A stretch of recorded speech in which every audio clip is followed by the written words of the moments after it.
Q&A. Karena setiap pertanyaan selalu ada jawaban.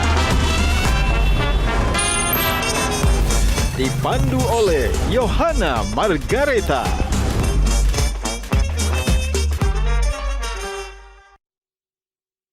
Dipersembahkan oleh Hari ini yang mendukung Cak Imin ini NU kultural apa NU struktural? Ngelihat Cak Imin tuh waktu itu kesel banget, bukan sama Prabowo, sama Gibran. Gus Dur menerima pengunduran diri Caimin, tapi sekaligus kemudian PLT-nya saya tunjuk Caimin. Itu gimana ceritanya? Mana yang benar ini kira-kira? Ini demokrasi seperti apa yang akan generasi kami hadapi?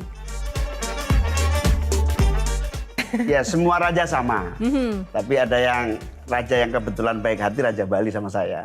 Yang nggak baik hati berarti raja mana, Gus Imin? Saya nggak tahu.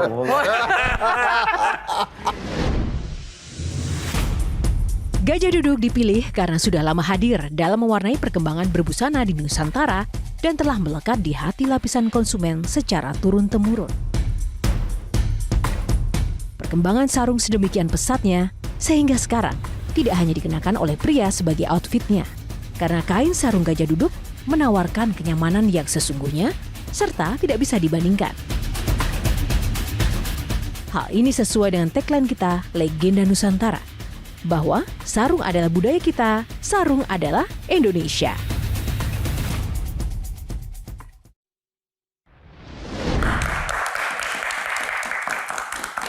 Halo pemirsa, apa kabar? Berjumpa lagi bersama saya Yohana Margareta dalam program eksklusif Metro TV Q&A, karena setiap pertanyaan selalu ada jawaban. Nah pemirsa, tamu kita pada malam hari ini sosok yang luar biasa. Nah, menghadirkan sosok spesial dan juga inspiratif, ia adalah seorang santri. Memiliki karir politik yang tidak diragukan lagi, menjadi aktivis, anggota dewan, hingga menteri pernah ia jalani. Bahkan kemarin pernah jadi calon wakil presiden Republik Indonesia. Kata-katanya kadang mengandung kontroversi dan sesekali dibumbui komedi. Tak hanya menjadi politisi, ia juga sosok seorang ayah yang menjadi tempat ketiga putrinya bersandar. Siapakah dia? Ia adalah Muhaimin Iskandar.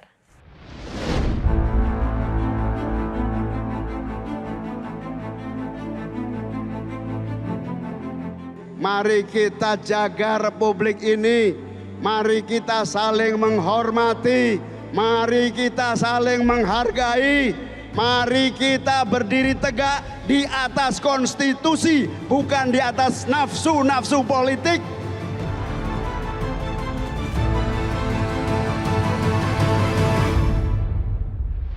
Kita berikan tepuk tangan yang paling meriah untuk Muhaimin Iskandar, Gus Imin.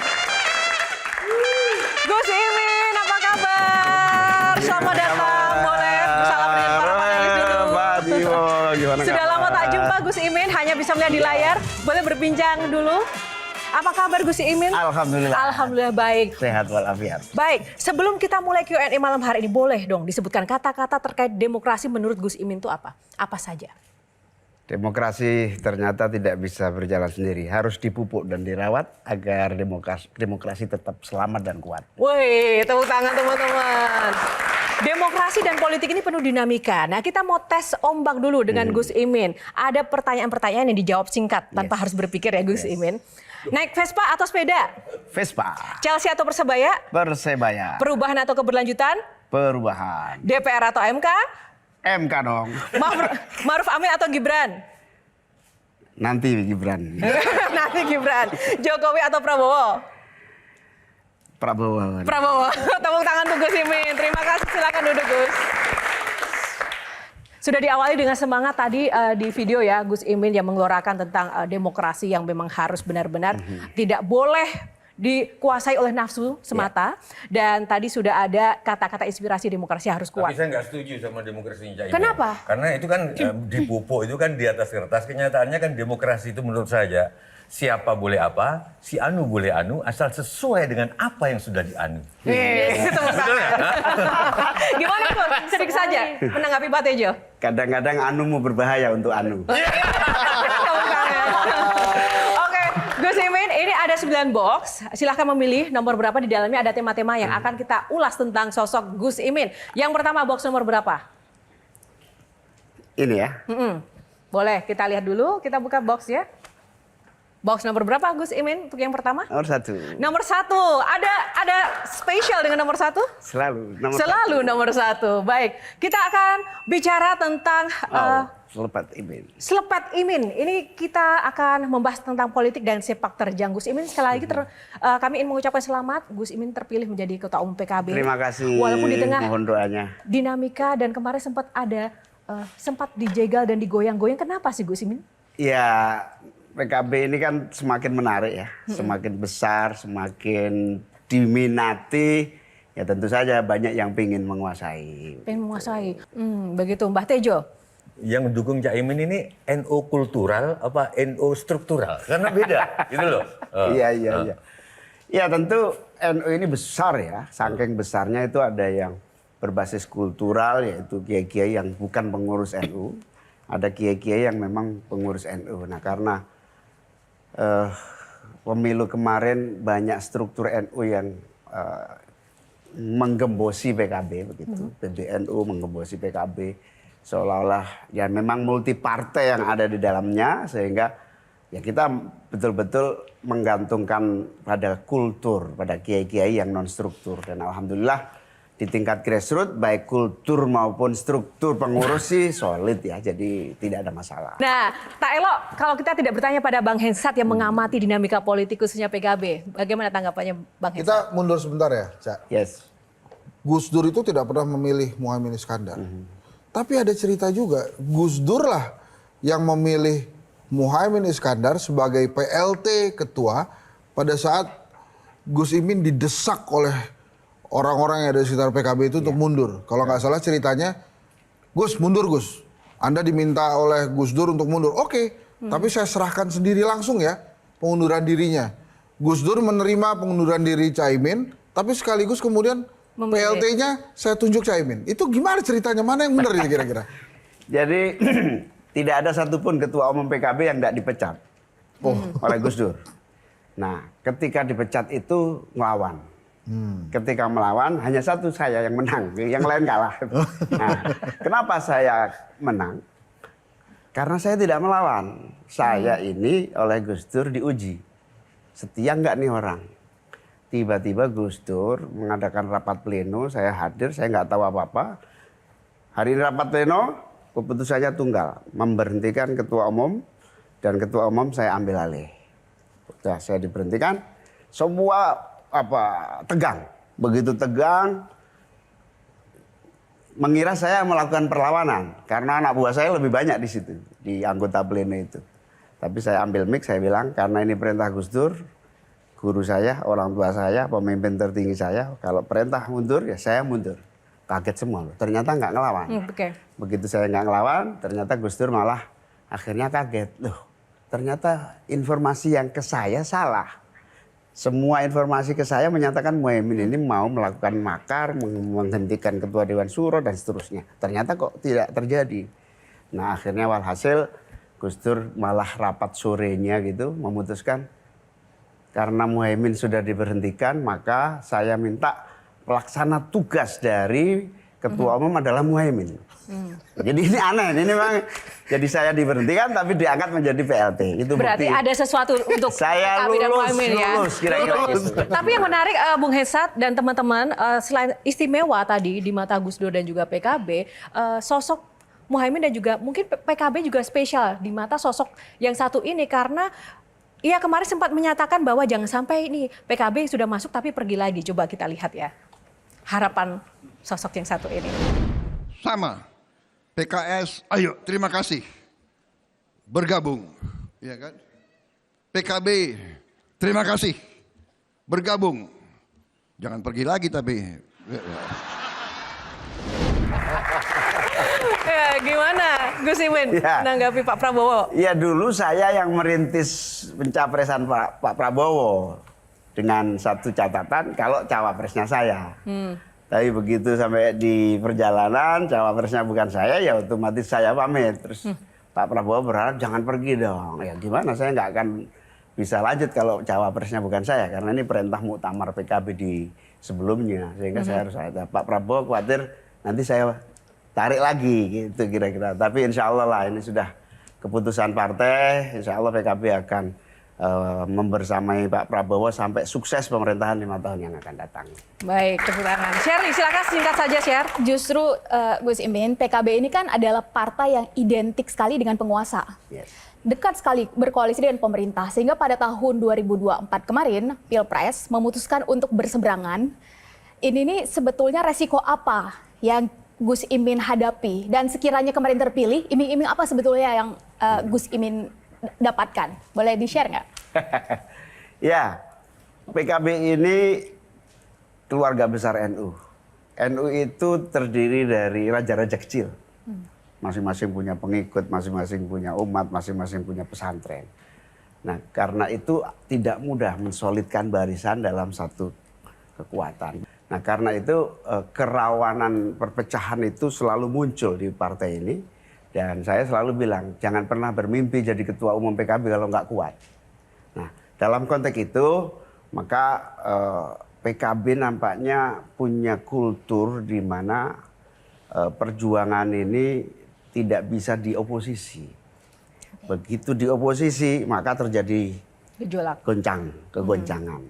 Nah ini sehingga ketika kami berbeda dengan pemerintah, maka ada pihak-pihak yang terus memanfaatkan keberbedaan itu. Padahal demokrasi itu membebaskan siapapun yang berbeda. Kalau tadi Caimin ditanya perubahan atau keberlanjutan, masih menjawab perubahan. Bagaimana nanti Caimin bisa mengawal perubahan kalau Caimin nanti, bukan nanti ya, sekarang sudah bergabung ke Kim Plus.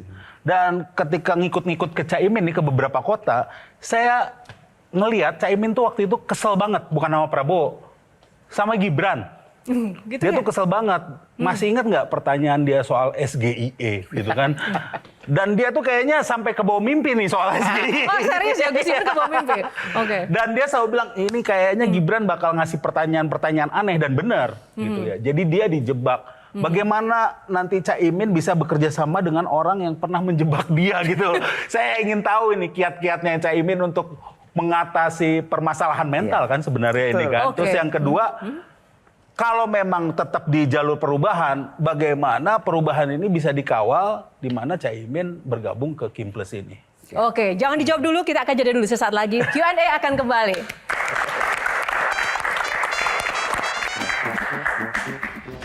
Hampir mustahil ada oposisi. Habibie itu kecil, tapi isinya otak semua. Pertanyaan saya, Caimin itu kecil, isinya apa semua?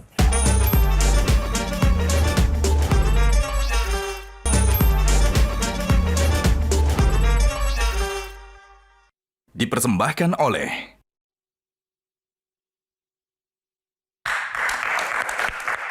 Kembali di Q&A, karena setiap pertanyaan selalu ada jawaban. Nah, tadi sudah ada Semi yang bertanya kepada Gus Imin, silahkan untuk dijawab. Ya, perjuangan perubahan itu kan setidaknya ada 3. Yang pertama merawat demokrasi, yang kedua kedaulatan rakyat atau persamaan di depan hukum, keadilan.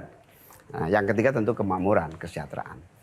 Nah, perubahan ini harus terus diperjuangkan dan memang tentu saja banyak yang kecewa ketika saya bergabung di koalisi pemerintahan baru ini.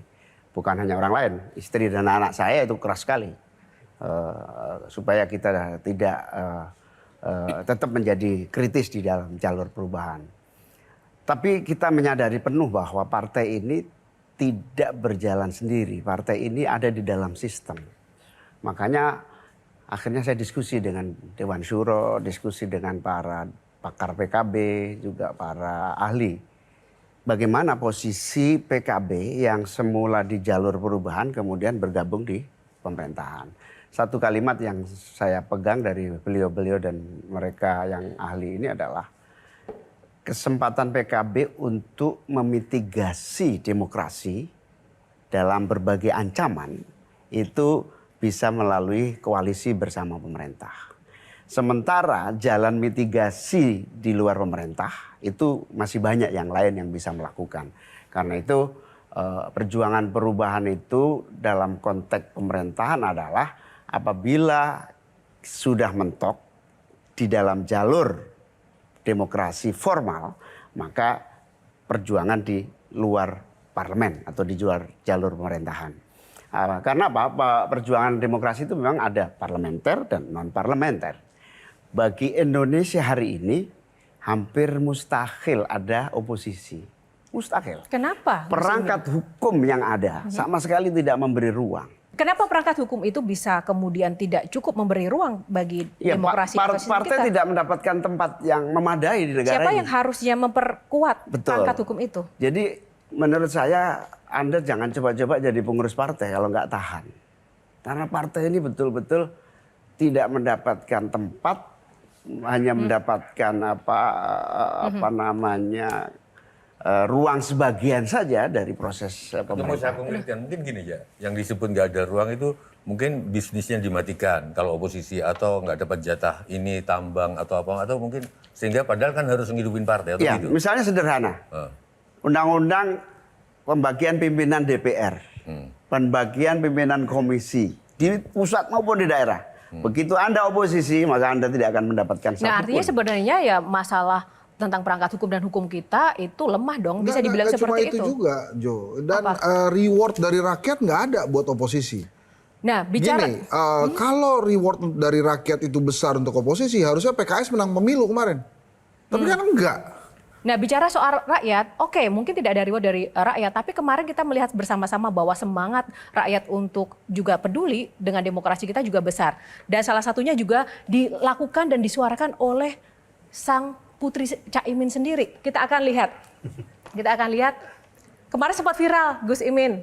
Ini adalah yang kami capture dari sang putri ya. Menolak kebijakan-kebijakan jelek, menolak kinerja DPR yang serampangan, dan akar utamanya menolak monopoli kekuasaan yang mengobok-ngobok independensi partai politik melalui adu domba yang membabi buta lawan sampai ke akarnya. Nah, ini adalah dari Twitternya Mbak Rahma ya, yang memang sempat viral. Nah, ini.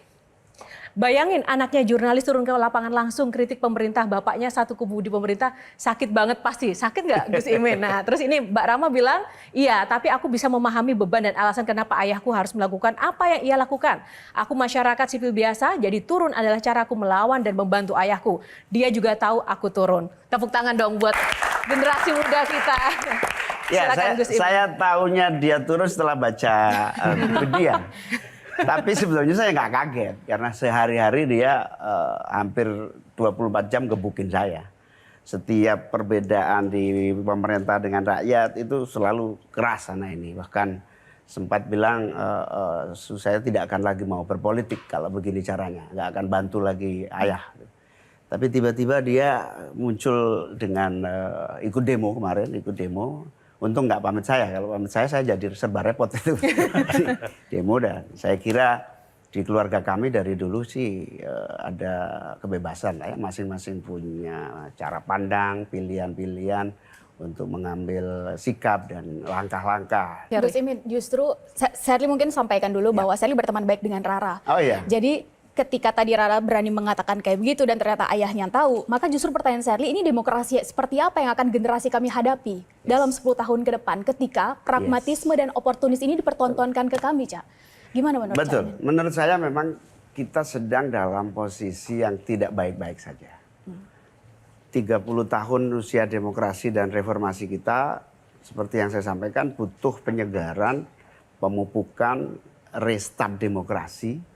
Misalnya sistem politik kita, undang-undang partai politik kita, kompetisi kita. Kompetisi kita itu 5 tahun. Mestinya kompetisi kita itu ke saat pemilu lah. Ini 5 tahun tiap hari saling cari kesalahan, tiap hari saling memojokkan. Nah, kita berhasil menyatukan pilkada dan pilpres tidak terlalu jauh agar 4 tahun berikutnya kita tidak dalam posisi kompetisi. Tapi di sisi yang lain memang kita harus akui indeks demokrasi kita turun. Percaya sama saya, tidak akan pernah ada investasi besar masuk di Republik ini ketika demokrasi cacat, ketika hukum tidak tegak, ketika proses demokrasi itu oligarki. percaya saya, gagal pembangunan kita ini. Pasti karena orang nggak trust kepada Indonesia. Tapi mungkin saya nyambung Sherly ya. Tadi kan Sherly gimana generasi ke depan kalau ditontonin sama bapaknya sendiri bahkan Rara tadi pragmatisme masuk ke koalisi, nggak tahu Caimin dengan Kim Plus ini sedang bersiasat atau sedang berstrategi, aku nggak tahu. Pertanyaan saya adalah kalau keliru pakar keliruologi Jaya Suprana mengatakan Habibie itu kecil tapi isinya otak semua. Pertanyaan saya, Caimin itu kecil, isinya apa semua? Jadi ya memang sebagai partai politik yang Jadi dari sini ke sini isinya Caimin apa? Saya mau nanya itu gitu. isinya ruwet. Enggak apa tekad? Ya, apa? Yang paling penting dijaga di sini adalah niat. Niat itu agar kita di NU itu ada kaidah. Apa yang tidak bisa kamu raih semuanya, setidaknya jangan kamu tinggalkan semuanya. Tepuk tangan Gus Imin. Terima kasih. Kita akan lanjut dulu ke box selanjutnya. Pilih box nomor berapa Gus Imin? 5. 5. Kita buka box nomor 5. Data diri. Baik, tepuk tangan untuk Gus Imin, sosok yang berani dan kita kenal sosok yang kadang tuh ceplas-ceplos, belak-belakan, spontan dan bahkan kontroversi yang bikin kita baca dan mendengar tuh justru deg-degan sendiri Gus Imin ya. Nah kemarin juga ada yang menarik juga dari statement Gus Imin mengucapkan kata-kata terima kasih kepada Raja Bali. Ini kan kayaknya kita nggak asing ya mendengar kata raja yang kayak lagi ngetren ini negara Indonesia ini kayaknya kok jadi kerajaan republik atau gimana? Kenapa itu maksudnya Raja Bali? Ya, ada Raja Jawa temennya Raja Jawa atau gimana? Ya semua raja sama. Tapi ada yang raja yang kebetulan baik hati Raja Bali sama saya. Yang nggak baik hati berarti Raja mana Gus Imin? Saya nggak tahu. Baik. Ini kan boxnya nih tentang profil nih ya. Gini, Caimin itu, Gus Imin ini kalau pidato saya perhatikan ya. Makin panjang, makin santai bawaannya. Nah justru keluar tuh jokes-jokesnya ala NU tuh. Bercandaan-bercandaannya menurut saya tuh, oh ini nih aslinya Gus Imin nih. Aslinya Gus, memang sedang bercanda atau serius sih sebetulnya? Karena kalau dilihat dari pidato-pidato tuh, awal-awal serius tuh. Nanti ujung-ujung tuh bisa bercanda-bercanda terus bahkan marah kayak kemarin kan tiba-tiba pengecut tiba-tiba teriak-teriak begitu tuh. Itu kan saya yakin nggak ada tuh di teksnya tuh. Atau misalnya komentar, wah ini gawat ini makin ketop ini. Nah gitu loh. Nah hal-hal kayak gitu yang menurut saya ini tuh Caimin tuh aslinya memang suka bercanda atau serius atau tergantung permintaan sutradara. Oke, baik pertanyaan yang sangat menarik dan pertanyaan kita semua, namun jangan dijawab dulu karena setiap pertanyaan ada jawaban, tapi sesaat lagi hanya di Q&A kita jeda dulu.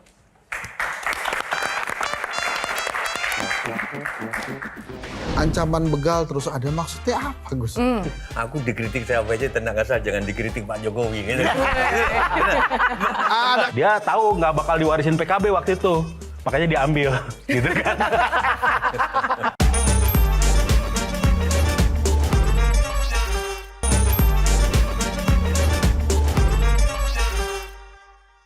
Dipersembahkan oleh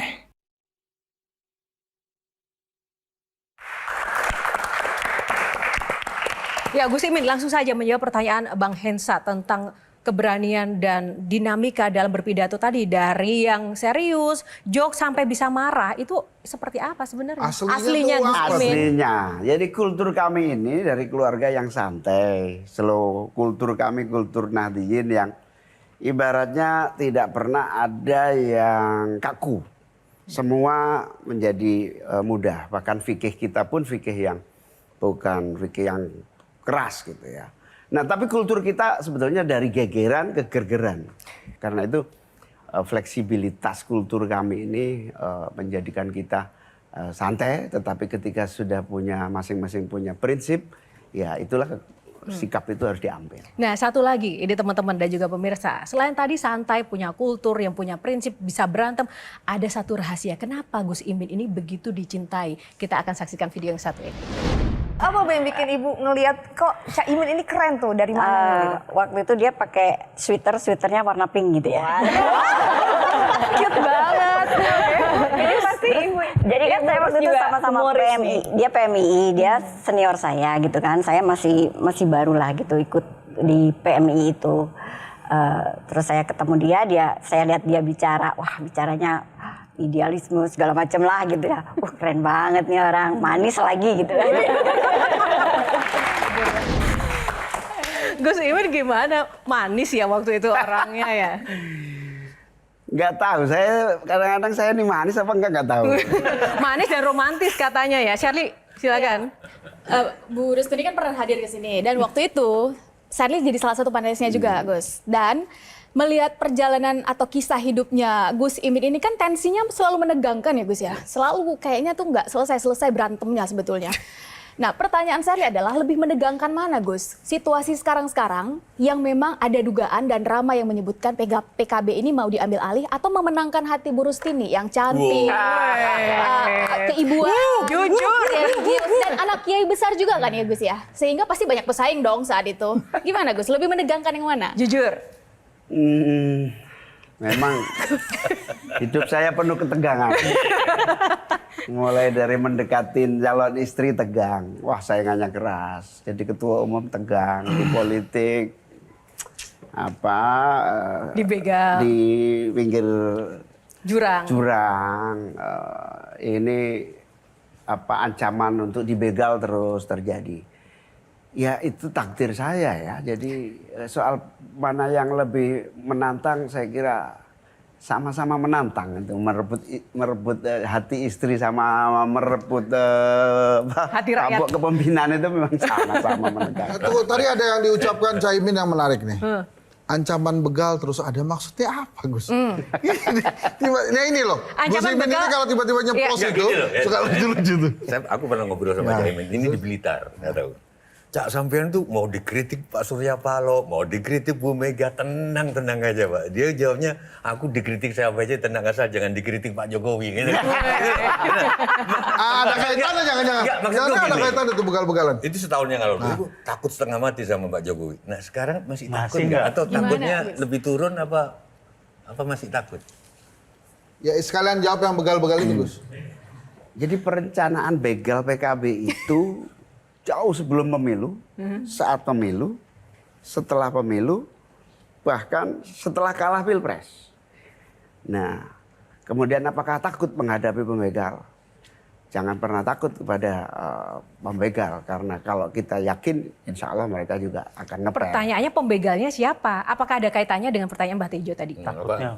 Ketakutan sama Pak Jokowi masih di sini apa makin turun? Saya nggak ngomong pembegalnya, nggak ada hubungannya sama Pak Jokowi ini pembegalnya. Itu nama-nama yang semua sudah tahu. Nah, soal sama presiden, ya siapapun pasti takut sama presiden. Nah, Gus Imin, sebenarnya tekanan itu seperti apa sih yang dialami kan kalau kemarin waktu pemilu itu kan banyak sekali tekanan-tekanan kasus, dikit-dikit kalau berseberangan panggil KPK, kemudian jalur hukum, dikulik-kulik lagi dosa-dosanya. Nah, kalau Gus Imin ini bagaimana? Tekanan seperti apa yang paling berat dihadapi selama ini? Ya, semua tekanan sudah saya alami. Yang paling penting tidak ada pengkhianatan di orang-orang dekat kita.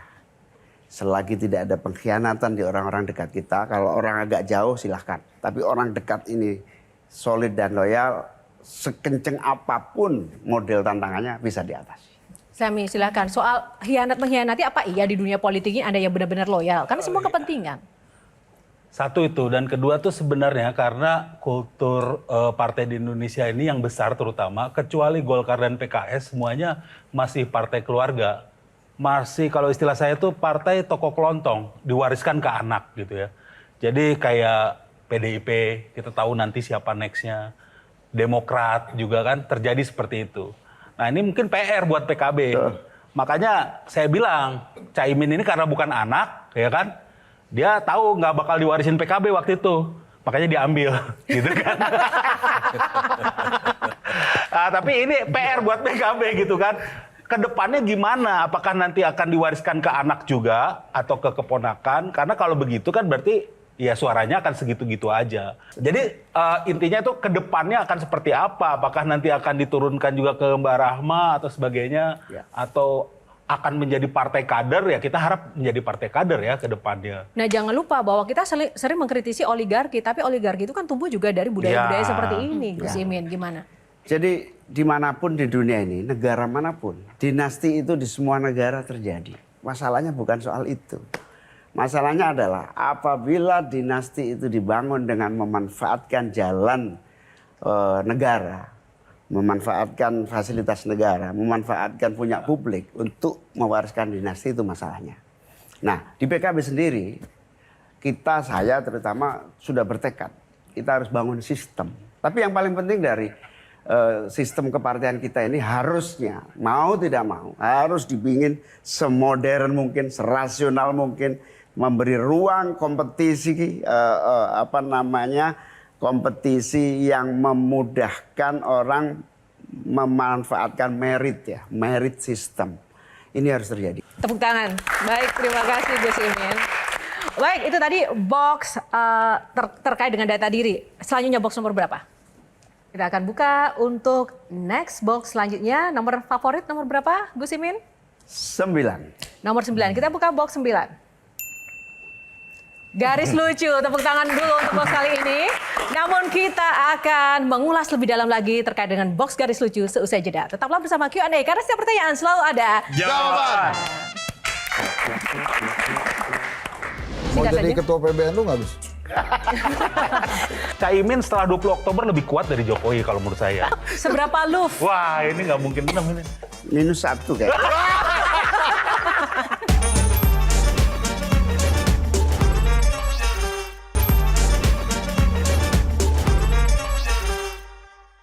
Dipersembahkan oleh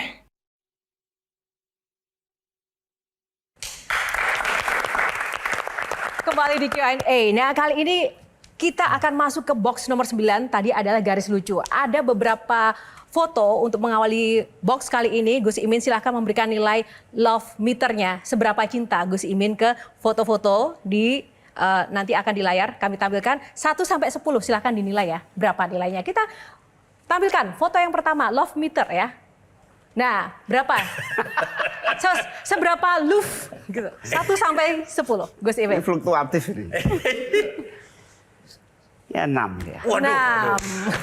Kenapa? lulus. Ada alasan 6? Ya dia orang NU, sama-sama orang NU.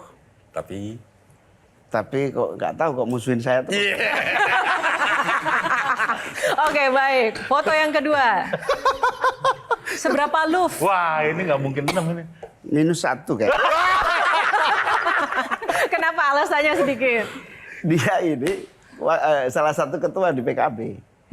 Tapi begitu saya nyalonin mau pasangan sama Pak Prabowo, tiap hari hajar saya supaya Pak Prabowo nggak ambil saya.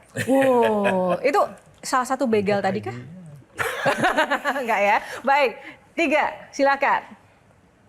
Nah, ini 1 sampai 10, nomor berapa?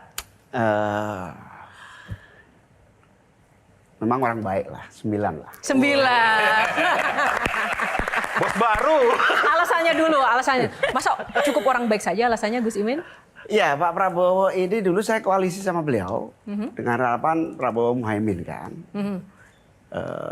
Saya juga melihat kesungguhan Pak Prabowo di dalam berjuang gitu, membuat partai dari nol putul, cari duit susah, dalam posisi susah bisa bertahan.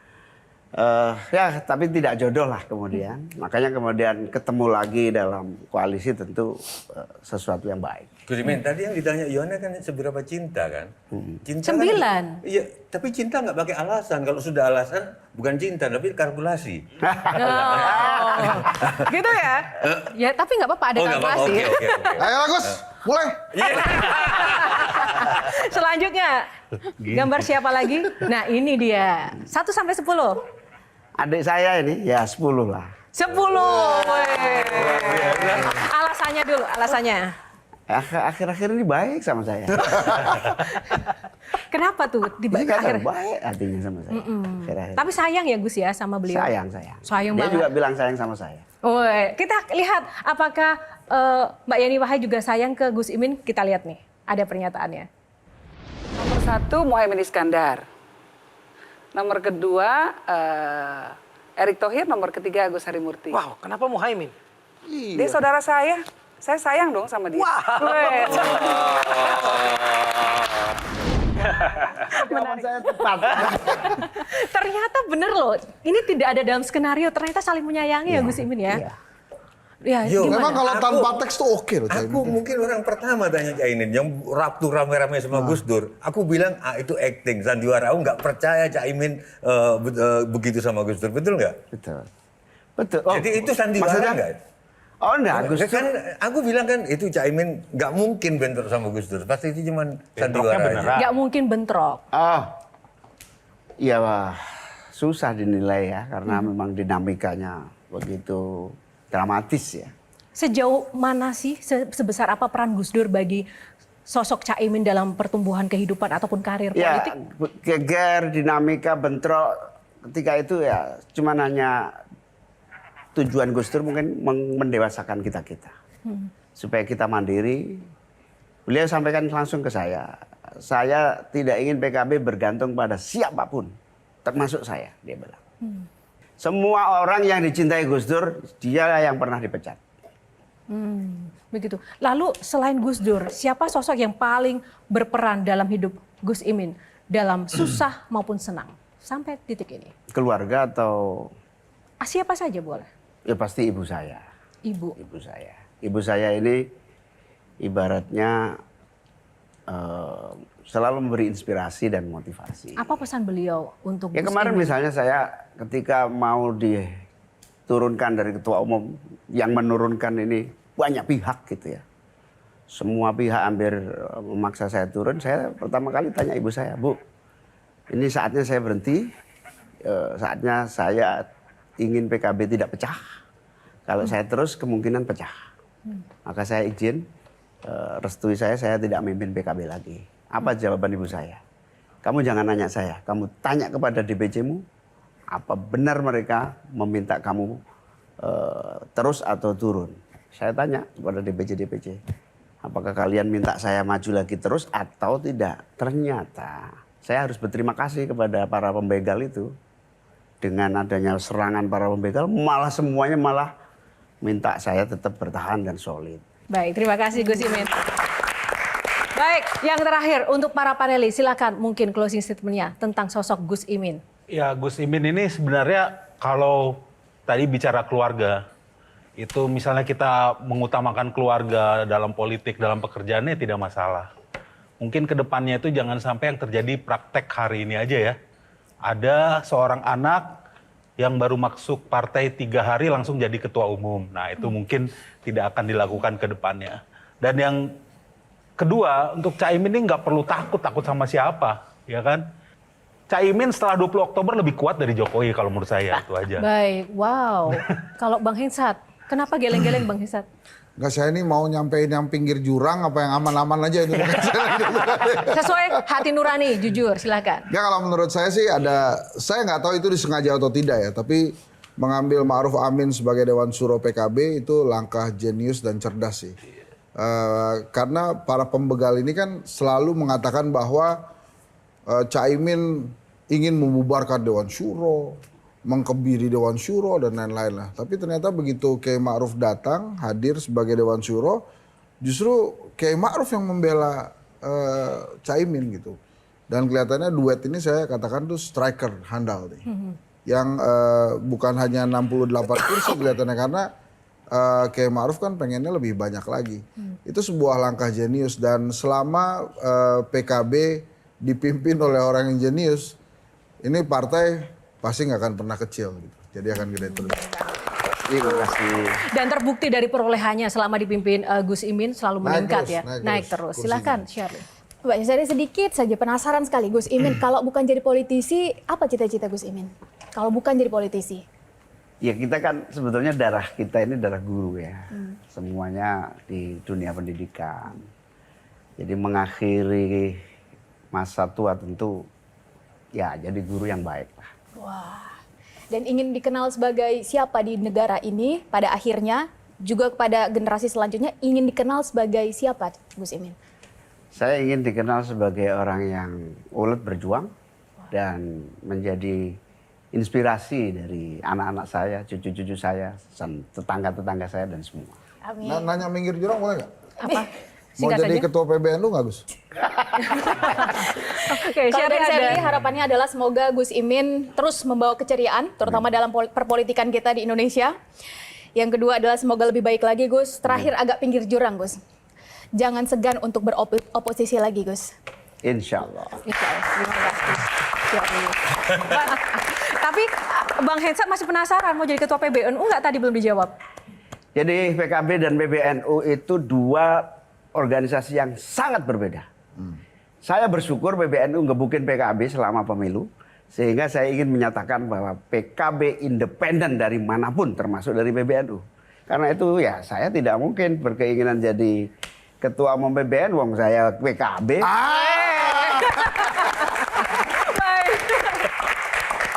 Silakan Pak Enggak, Tejo saya dulu. sebagai orang separuh Jawa, separuh Madura, saya ingin PKB besar karena PKB itu kalau Jawanya PKB. Jadi semuanya PKB, semuanya PKB. Bareng-bareng. Kalau macam Maduranya PKB. Nah, jadi PKB, jadi Partai Gerindra juga PKB.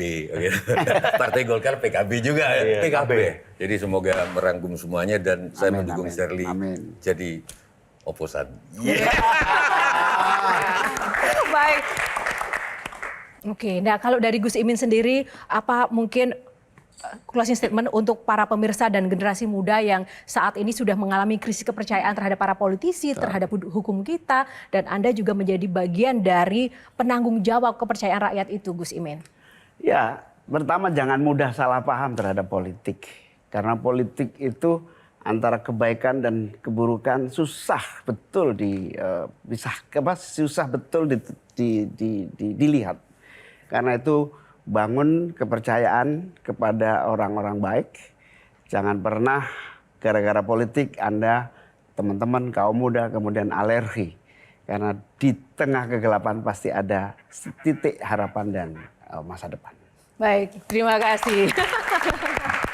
Terima kasih Gus Imin yang pasti semangat pantang menyerah, semangat untuk terus menularkan tekad-tekad keberanian di setiap lini kehidupan dan juga menjadi bagian yang terbaik di pemerintahan, menjalankan amanat rakyat ya Gus Imin. Kami menitipkan seluruh amanat-amanat rakyat. Semoga Indonesia semakin maju nanti ke depan di tengah koalisi-koalisi yang nanti akan kita saksikan sama-sama dan kita akan jalani sama-sama pemerintahan selanjutnya. Terima kasih Gus Imin sudah berbagi bersama Q&A dan terima kasih juga untuk Anda pemirsa yang sudah bersama kami.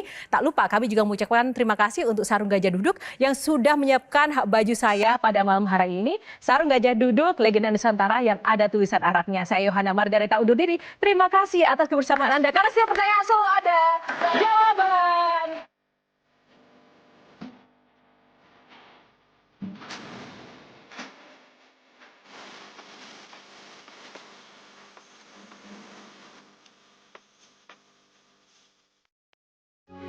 Metro TV.